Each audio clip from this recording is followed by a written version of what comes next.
Hello, good morning students. तो आज का जो ये हमारा वीडियो है, ये बेसिकली जो अपना पार्टनरशिप एक्ट अपन ने स्टार्ट किया था उसके कंटिन्यूइंग में अपन आज पढ़ेंगे rights and duties of partner. ये आपके एलएलबी सेकेंड सेमेस्टर का जो स्पेशल कॉन्ट्रैक्ट्स का टॉपिक है, इंडियन पार्टनरशिप एक्ट, उसी का आज अपन आगे स्टडी करेंगे। Rights and duties about the partner. अपन ने इसका partnership, what is the partnership and essentials of partnership we have already discussed in previous video. So in today's video we are going to talk about the rights and duties of the partner, right? So basically जो हमारे partners के rights होते हैं उसमें सबसे important जो section wise rights हैं वो आज हम यहाँ डील करेंगे। सो सबसे पहला जो राइट है, right is to take part in the conduct of business, यानी कि व्यवसाय के संचालन में भाग लेने का अधिकार। तो it has right of every partner to take conduct in the business. जिस बिजनेस के लिए आपने पार्टनरशिप को एस्टैब्लिश किया है उस बिजनेस में पार्ट लेने का क्या होता है, राइट होता है प्रत्येक पार्टनर का। ये कौन बताता है, सेक्शन 12A बताता है। नेक्स्ट है right to be consulted. Right to be consulted का मतलब है कि जब भी पार्टनरशिप में कोई भी मैटर होगा तो उस मैटर से रिलेटेड अपना ओपिनियन देने का राइट और अपने व्यूज को एक्सप्रेस करने का जो राइट है, कंसल्ट करने का राइट है, that has been given in under section 12C of the Indian partnership act 1932, right. तो ये सारी चीज़ें उसको डिस्कस करने का राइट प्रोवाइड करती है। और उस पार्टनर से, यानी कि अगर हमें बिजनेस के नेचर में कुछ चेंज करना है तो वो कभी भी चेंज जो पार्टनरशिप का कंसेंट है उसको लिए बिना नहीं होगा, राइट। ये भी कौन बताता है, 12C बताता है। नेक्स्ट है right to access and inspect the books. यहाँ पे बुक्स का मतलब होता है अकाउंट्स बुक्स, राइट।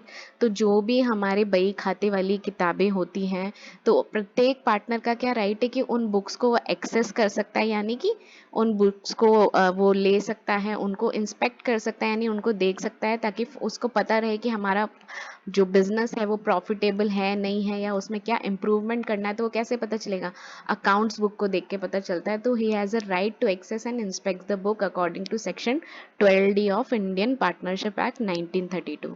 नेक्स्ट है राइट टू इंडेमनिटी। मैंने राइट टू इंडेमनिटी आपको पढ़ा चुकी हूँ, मैं इंडियन कॉन्ट्रैक्ट एक्ट का टॉपिक है ये। तो 13E of Indian partnership act ये बताता है कि every partner has a right to indemnify the losses और any expenses which has been occurred by the another partner, right। तो कुछ भी अगर खर्चा किसी दूसरे ने किया है तो उसको इंडेमनीफाई करेगा कौन, दूसरे partners, right. Right to claim remuneration, profit, interest, क्योंकि जो पार्टनरशिप हो रही है वो किसके लिए हो रही है, ताकि हम प्रॉफिट को शेयर कर सकें।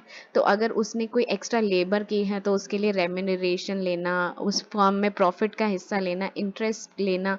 13A B C D जो ये बातें कहता है वो सारे राइट्स हैं किसके, पार्टनर के, to take remuneration, to take share if he has contributed according to the capital, right. He has a right to take any interest, अगर उसने कोई कैपिटल में एक्स्ट्रा एक्सपेंडिचर किए तो उसके लिए वो इंटरेस्ट भी क्लेम कर सकता है। और अगर उसने कोई अमाउंट है जो कि किसी फिक्स परसेंट पे उसने दिया है तो वो अमाउंट को वो क्लेम कर सकता है। तो ये सारे कौन से सेक्शन है, 13A B C D, ये क्या बताते हैं, that partner has a right to claim remuneration, profit और any interest on capital, right. Next आ जाते हैं हम, अब जिस तरह हमने राइट पढ़े उसी तरह पार्टनर्स की कुछ ड्यूटीज़ भी होती हैं। तो पहली प्राइमरी ड्यूटी क्या है, primary duties to carry on the business for common advantage, यानी कि जब भी अगर पार्टनरशिप में कोई बिजनेस किया जाएगा तो उस बिजनेस को जो पार्टनर कैरी करेगा वो कैसे करेगा, कॉमन एडवांटेज में, यानी कि जिस चीज़ से हमारी फर्म को, यानी कि उनकी फर्म को फ़ायदा होगा उस चीज़ को, ग्रेटेस्ट कॉमन एडवांटेज की जो थ्योरी है उस बेस को करते हुए वो अपना मतलब ड्यूटी निभाएगा कि हाँ मुझे ज़्यादा से फर्म का फ़ायदा करवाना है।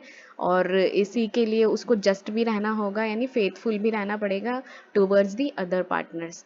नेक्स्ट ड्यूटी क्या है, duty to render true accounts, यानी कि जब भी अगर पार्टनरशिप में कोई खर्चे हो रहे हैं तो उनका वो क्या दे, ट्रू अकाउंट्स पेश करें, यानी कि जो बिल्स वो लगाते हैं वो बिल कैसे होने चाहिए, जो इन्फॉर्मेशन वो दे रहे हैं कि हाँ हमने कुछ काम किया है वो कैसी होनी चाहिए, that should be true towards the partnership. ये कौन बताता है, this is according to section 9 of the Indian Partnership Act. Next duty is duty to indemnify or loss for the loss caused by fraud. यानी अगर कोई partner कोई fraud करता है यानी कोई लॉस कर देता है, विलफुल लॉस जिसको अपन कहते हैं, तो अगर ऐसा कुछ वो करता है तो उसके लिए वो अदर पार्टनर्स को क्या करेगा, इंडेमनिफाई करेगा।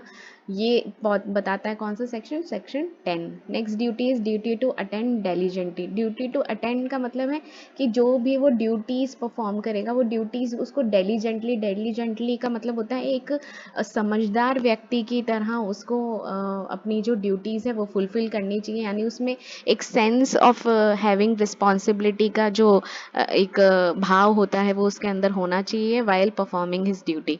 तो every partner has a duty to attend diligently, that is given under section 12B of the Indian partnership act.